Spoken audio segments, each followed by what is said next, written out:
Hi friends, இன்றைக்கி என்ன செய்ய போகிறேன்னா இன்றைக்கி மீன் குழம்பு தான் செய்ய போகிறேன். சும்மா கொஞ்சம் மீன் எடுத்து வச்சுருக்கேன், தலை கொஞ்சம் துண்டு வாழலாம். அதை வந்து சரி சட்டியில் வந்து மீன் குழம்பு வச்சிடலான்னு சொல்லி வீட்டில் டக்கு டக்கு டக்குன்னு இருக்க பொருளை வச்சு மீன் குழம்பு வைக்க போகிறேன். ஃபாஸ்ட்டாக செய்கிற மீன் குழம்பு இது. கொஞ்சம் ஒரு சட்டி வச்சு நல்ல எண்ணெய் கொஞ்சம் உண்டுன்னு ஊற்றிக்கோங்க. வந்துட்டு ஏன்னா காணாங்கத்தை மீன் அவ்வளோ கொழுப்பாக இருக்காது, அதனால நீங்கள் கொஞ்சம் எண்ணெய் ஊற்றிக்கலாம். சூடு ஏறினோடனே கொஞ்சம் கடுகு போட்டுக்கலாம். சட்டி வந்து சூடு ஏறுற வரைக்கும் தான். டக்குன்னு சூடு ஏறிச்சுன்னா நல்லா ஃபாஸ்ட்டாக ஆயிரும், கடகடன்னு வேலை ஆயிரும். வந்து கருவேப்பிலை,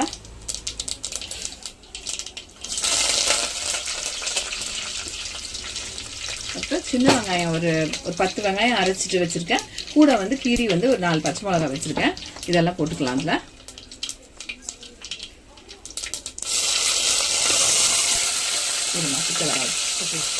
தூரமாக தான் இருக்கும்.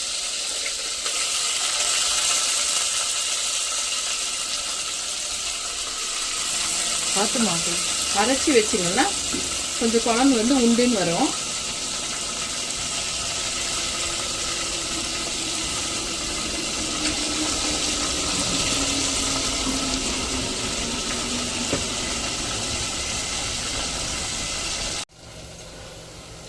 நல்லா கொஞ்சம் வதங்கி வந்துருச்சு. இப்போ வந்து கொஞ்சம் இஞ்சி பூண்டு பேஸ்ட்டு நல்லா ஒரு ஸ்பூன் அளவு. எப்பவுமே மீன் குழம்புக்கு ரொம்ப ப்ரௌனாக வதக்க தேவையில்லைங்க. கொஞ்சம் வந்து பாதி வேக்காடு இருந்தாலே குழம்பு நல்ல ருசியாக இருக்கும். ரொம்ப வந்து மீன் குழம்புக்கு வந்து நம்ம வதக்க தேவையில்லை. இப்போ இதை இஞ்சி பூண்டு பேஸ்ட் போட்ட பிறகு நம்ம ஜீரகத்தூள், அப்புறம் வெந்தயம் வந்து நீங்கள் ஹோலாக இருந்தால் ஹோலாக போட்டுக்கோங்க. நான் வந்து வெந்தயத்தூள் தான் போடுவேன். வெந்தயத்தூள் ஒரு 1/2 ஸ்பூன். வெந்தயம் ரொம்ப போடாதீங்க, கசந்துடும். மீன் குழம்புக்கு நிறைய வெந்தயம் போடணும்னு வாங்க, அதை ரொம்ப போட்டாலும் கசந்து போயிடும் மீன் குழம்பு. அதனால ஒரு 1/2 எதுக்குனாலும் வெந்தயம் வந்து கொஞ்சம் கம்மியாக போட்டுக்கோங்க. இப்போ இதெல்லாம் போட்டு எல்லாத்தையும் வதக்குங்க. சட்டியில் வைக்கிற மீன் குழம்பு ரொம்ப நல்லா இருக்குங்க. நல்லா வதக்கி விட்டாச்சு. இப்போ இதெல்லாம் பாருங்கள், டக்கு டக்குன்னு எல்லாத்தையும் வதக்கி விட்டுடுறேன் நான் ஃபஸ்ட்டாக. ரொம்ப நேரம் வந்து பண்ண தேவையில்லை, கொஞ்சம் நேரம் பண்ணாலே போதும். அதுக்கப்புறம் மிளகாத்தூள். மீன் குழம்பு கொஞ்சம் காரமாக இருந்தால் தான் நல்லாயிருக்கும். நான் கொஞ்சம் உரப்பாக வைக்குவேன், உங்களுக்கு எப்படியோ அந்த அளவுக்கு வச்சுக்கோங்க. நான் வந்து ஒரு 2.5 ஸ்பூன் போடுறேன், ஏன்னா இது ரொம்ப கார மிளகா, அதனால 2.5 ஸ்பூன் போடுறேன். உங்களுக்கு எவ்வளோ மிளகாத்தூள் வேணுமோ அந்த அளவுக்கு போட்டுக்கோங்க. நான் ரொம்ப மிளகாத்தூள்லாம் போடல. அப்புறம் மல்லித்தூள். இது தேங்காய் இல்லாத செய்கிற குழம்பு, எல்லாம் வீட்டில் இருக்க பொருளை வச்சே வந்து இது செய்கிற குழம்பு. ஒரு மல்லித்தூள் வந்து நல்லா ஒரு 3 ஸ்பூன் கூட போட்டுக்கோங்க, ஏன்னா வந்து கொஞ்சம் குழம்பு உண்டுன்னு வரும். தக்காளி மல்லித்தூள் எல்லாம் போட்டிங்கன்னா குழம்பு கொஞ்சம் நல்லா உண்டுன்னு வரும். அப்புறம் மஞ்சள் தூள், அவ்வளோதாங்க, போட்டாச்சு. இதையும் போட்டு நல்லா கலரி விடுங்க. மீன் குழம்பு ரொம்ப வதக்க தேவையில்ல, லைட்டாக வளர்க்குனாலே போதும். இதை கரைச்சி விட்டு கூட சிலர் வைப்பாங்க, அது மாதிரி கூட நான் போட்டிருக்கேன், வீடியோ பாருங்க. திருப்பி வந்து ஒரு வருஷம் சட்டியில் வந்து கரைச்சி விட்ட மீன் குழம்பு வைக்கிறேன். இப்போ இதில் வந்து நல்லா கொஞ்சம் இதாகிடுச்சு. மசாலா போட்ட பிறகு ஒரு 4 தக்காளி நான் வந்து நல்லா அரைச்சி எடுத்திருக்கேன். இந்த கட்டு ஒரு 4 தக்காளி அரைச்சி எடுத்திருக்கேன், அதையும் ஊற்றிக்கும். அவ்வளோதான். அதையும் போட்டு நல்லா கலந்து விட்டுருங்க.